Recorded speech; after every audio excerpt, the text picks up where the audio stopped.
Dios les bendiga, queridos hermanos, queridos amigos. Qué bueno que puedan acompañarme una vez más a tu devocional. Hoy les traigo una palabra poderosa, una palabra maravillosa que he titulado Guerra Espiritual, y está basada allí en el libro del profeta Daniel, capítulo 10. Yo quiero, antes de empezar, recordarte dos principios bíblicos que encontramos allí en la palabra del Señor.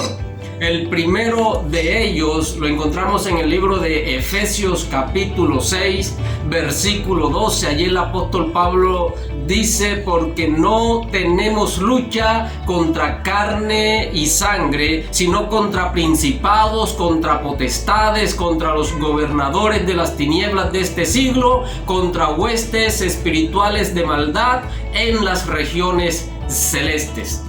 Debemos entender que la pelea que libramos nosotros los cristianos no es una pelea corporal, sino que es una guerra espiritual, donde no entran en juego nuestras capacidades físicas. No es por nuestra fuerza o por nuestra destreza o por nuestra velocidad, sino por el poder de aquel que nos llamó.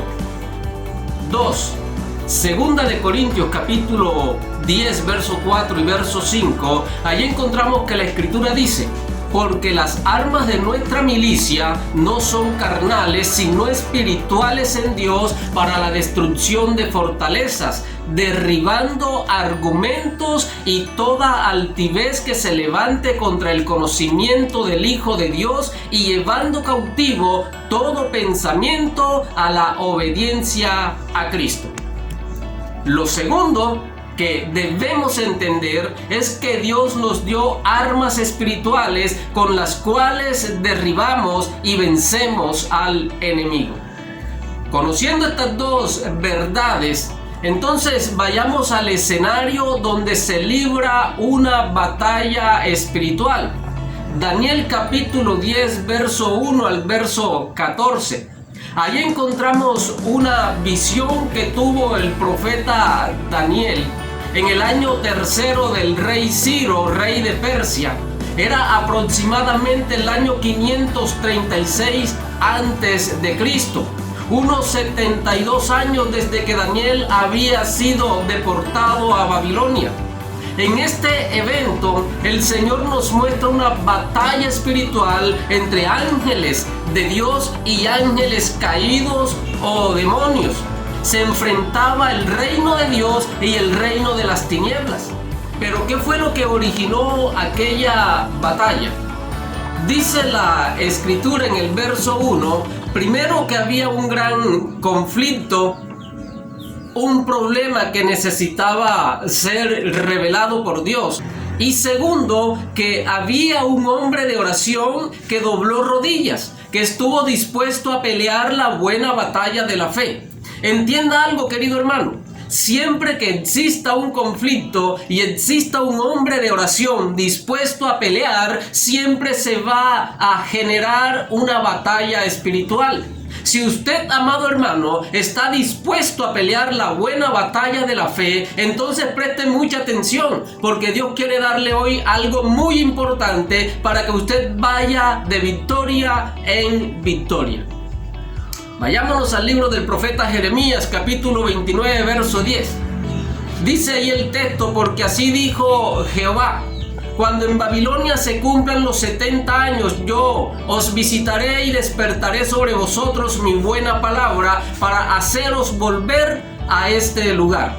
Y los 70 años habían pasado. Y a pesar de esto, los judíos no se interesaban en conocer la voluntad de Dios. Y seguían viviendo una vida de esclavitud, una vida de servidumbre. Se habían acostumbrado a estar bajo el yugo enemigo, y lo peor, se sentían bien siendo esclavos. Para el año 535 a.C. fue el primer retorno a Jerusalén, y unos 50,000 judíos regresaron con Zorobabel y con Esdras. mientras que el resto de judíos no querían regresar, prefiriendo quedarse en la tierra de su cautividad. Pero Daniel no era como los demás judíos. En Daniel había un espíritu superior. Daniel estaba dispuesto a luchar, por eso ayunó, por eso oró, por eso lloró, para que Dios le mostrara cómo llevaría a cabo la restauración de Israel. Y dice la escritura que durante 21 días Daniel oró. Durante 21 días Daniel intercedió por los pecados de su pueblo, y que al final de los 21 días un varón vestido de lino se presenta en visión y le hace una revelación que a nosotros nos deja perplejos. Le dice, verso 12 al verso 14, entonces me dijo Daniel, no temas, porque desde el primer día que dispusiste tu corazón a entender y a humillarte en la presencia de tu Dios, fueron oídas tus palabras, y a causa de tus palabras yo he venido. Mas el príncipe del reino de Persia se me opuso durante 21 días. Pero he aquí Miguel, uno de los principales príncipes, vino para ayudarme, y quedé allí con los reyes de Persia. He venido para hacerte saber lo que ha de venir a tu pueblo en los postreros días, porque la visión es para esos días. Se estaba librando una batalla espiritual entre aquel varón vestido de lino y el príncipe de Persia, que no es más que un demonio enviado por Satanás, o el mismo Satanás, para estorbar o impedir que la bendición llegara a Daniel. La Biblia nos enseña que los cristianos vivimos en una guerra constante. No contra los hombres, sino contra principados, contra potestades, contra los gobernadores del reino de las tinieblas.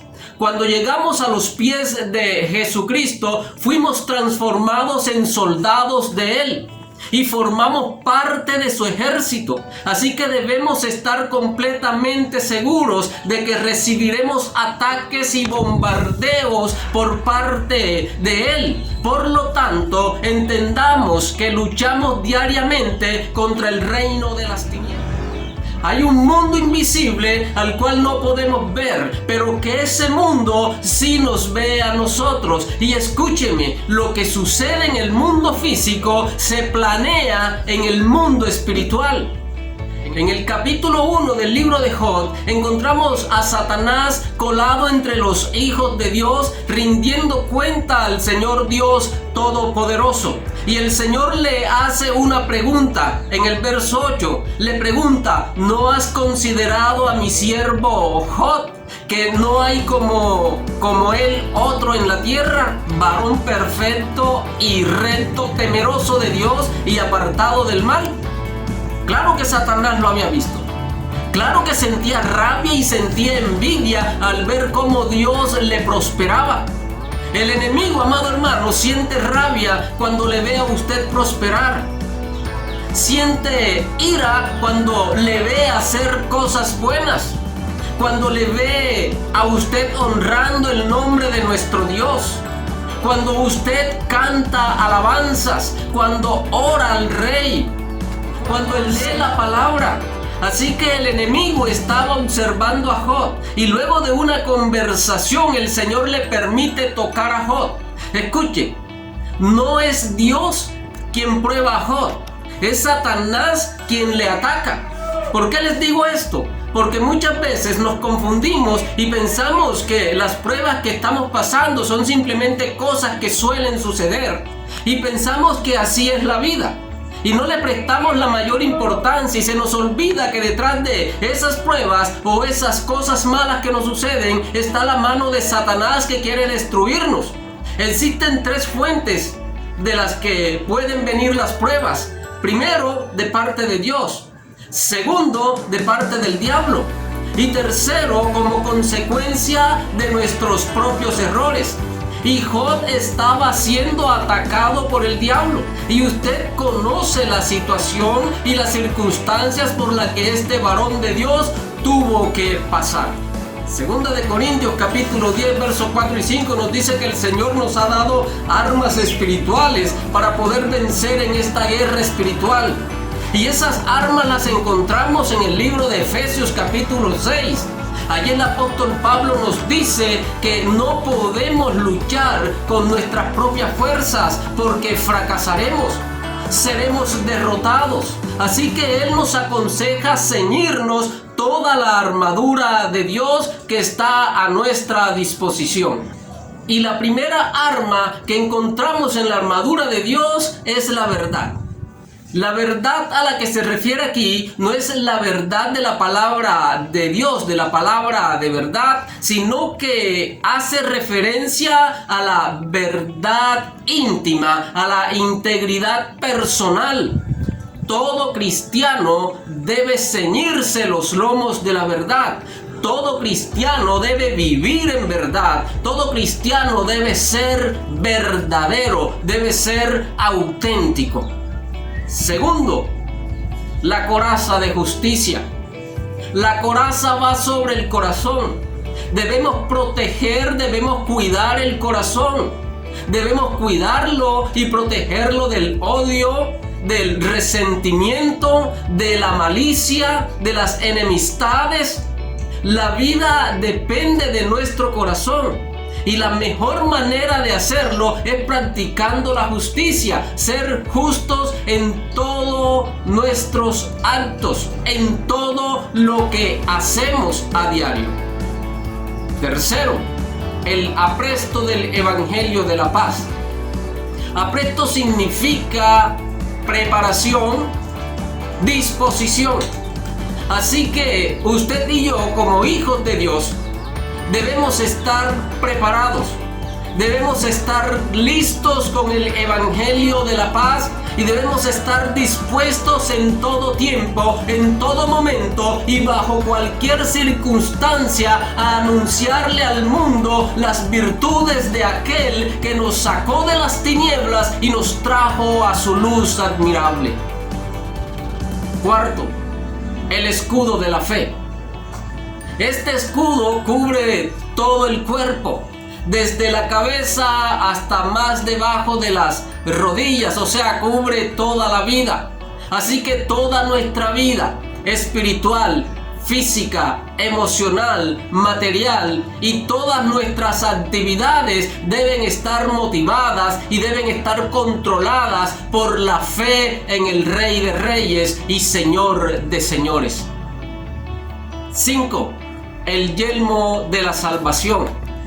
El yelmo protege la cabeza, protege la mente.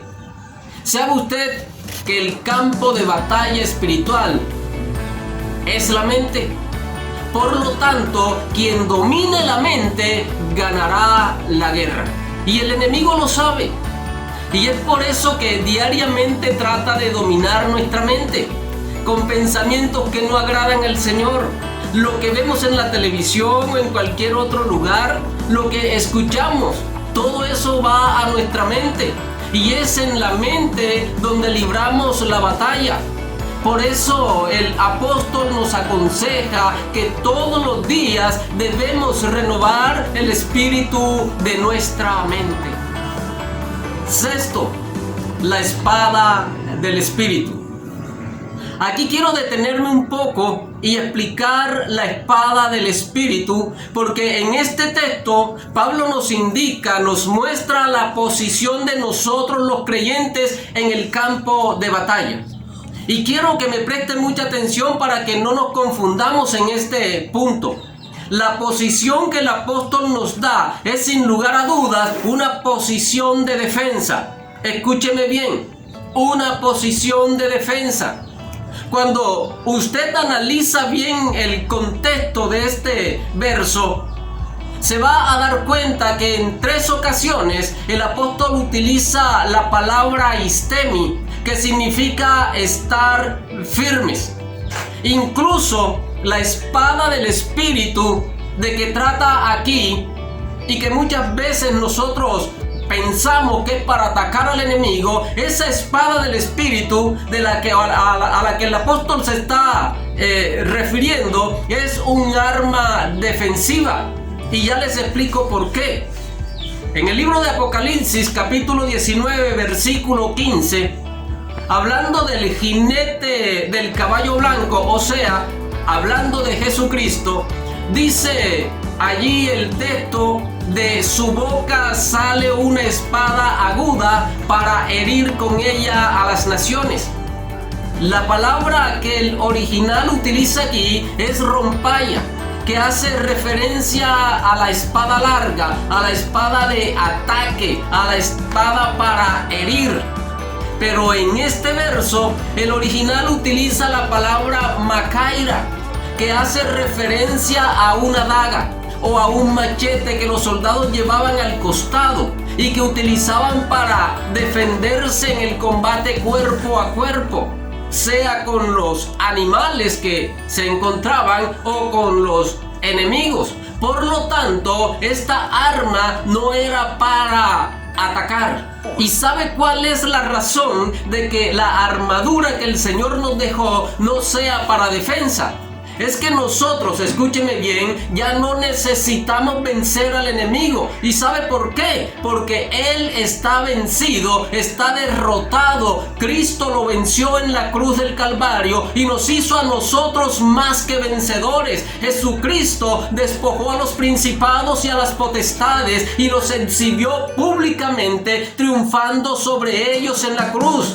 Satanás sabe que no puede ganar esta guerra, así que busca hacernos caer de la posición que ocupamos. Por eso el apóstol insiste en que debemos estar firmes, en que debemos resistir. El apóstol no nos dice que ataquemos, pero cuando le resistimos con la espada del Espíritu, Él da coces contra el aguijón y tiene que huir. Satanás tiene que irse. Jesús nunca atacó a Satanás. Cuando fue tentado, Jesús no lo atacó. Jesús simplemente lo resistió con la palabra y el enemigo tuvo que huir. Por último, encontramos la oración. Cuando nos colocamos la armadura de Dios, estamos listos para luchar, pero toda esa armadura resultaría ineficaz para resistir a Satanás si no fuera por la oración. El verso 8 dice orando, el verso 18, dice orando en todo tiempo, con toda oración y súplica en el Espíritu. La oración es el motor que nos da fuerzas a nosotros y es el poder que mueve la gloria de Dios a nuestro favor. Vamos nuevamente al libro de Daniel, capítulo 10. Porque allí en ese capítulo dice la Biblia que durante 21 días Daniel oró. Durante 21 días Daniel clamó. Fueron 21 días de problemas, 21 días de dificultades, 21 días de tribulación, 21 días de dolor. Pero durante todo ese tiempo Daniel no flaqueó. Daniel no se rindió. Daniel no tiró la toalla. Por muy duros que fueran los golpes, Daniel no tiró la toalla. Y escuche algo muy importante, porque cuando el ángel viene a Daniel, el ángel le dice: Dios te ha escuchado desde el mismo momento en que tú clamaste a Él. Desde el mismo momento en que usted y yo clamamos, amado hermano. Desde ese mismo momento el oído de Dios está inclinado a nuestro clamor y escucha nuestro clamor. Lo que sucede es que el enemigo se ha interpuesto, no quiere que la bendición llegue a ti. Escúchame, querido hermano, escúchame, querido amigo. Hay problemas, hay dificultades por las que has atravesado o te encuentras atravesando y has doblado tus rodillas, pero no ves la respuesta de Dios. Sigue insistiendo, sigue perseverando, no te rindas, sigue clamando, sigue y tocando la puerta del Señor, porque yo estoy seguro, lo dice la Biblia, de que el Señor escucha tu clamor, que el Señor envía la provisión, pero el enemigo no va a querer que la bendición de Dios llegue a ti. El enemigo no va a querer de que la gloria de Dios sea derramada sobre tu vida y sobre toda tu familia. Él va a mostrar oposición, Él va a colocar obstáculos y va a hacer que tú trates de tirar la toalla, que tú trates de rendirte. Pero escucha, no te rindas, porque solo los que perseveran son salvos, solo los que perseveran alcanzan las grandes victorias. Daniel venció porque perseveró en la oración. Amado hermano, la guerra está ganada, pero las batallas siguen. Satanás hará todo lo posible para apartarnos de Jesús y que no hagamos nuestra su victoria en la cruz del Calvario. Satanás sigue peleando contra el pueblo de Dios en todos los frentes y busca confundirnos, busca afligirnos, busca debilitarnos. Él sigue bombardeando nuestra mente y disparando a nuestro corazón, pero recuerda que el Dios de toda gloria vive y reina en ti, vive y reina en nuestras vidas, en nuestros corazones. Y nos ha dejado sus armas para que podamos resistir y alcanzar la victoria. Que Dios te bendiga, querido hermano. Que Dios te bendiga, querido amigo, a ti y a toda tu familia. Y recuerda, pelea tus batallas, pelea y lucha, porque Dios te ha dado la victoria en la cruz del Calvario. Que Dios te bendiga. Gracias por acompañarnos una vez más. Recuerda darle un me gusta. Recuerda compartir esta palabra con otras personas. Recuerda escribirnos allí en los comentarios qué te pareció, qué inquietudes tienes con respecto a esta palabra que hoy has escuchado. Y si aún no te has suscrito, recuerda suscribirte, darle un clic allí en el letrero rojo que dice suscribirse. Eso es lo que necesitas. Y nos vemos en nuestro próximo devocional. Dios te bendiga.